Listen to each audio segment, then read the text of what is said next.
Добрый день!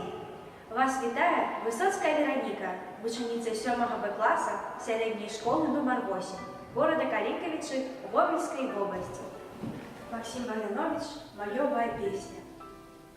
Понад белым пухом вишню быццам синий огонек.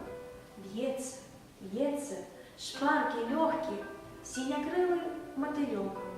Навокол усё поветра в струнах сердца золотых. Ён дрыжащими крылами звонит ледве чутно их.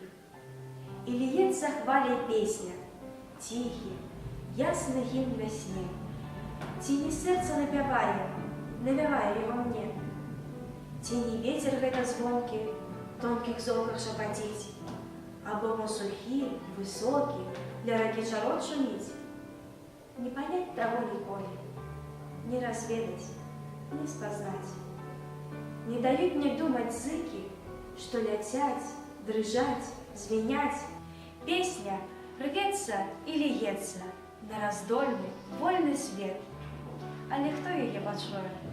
Может, только сам поэт?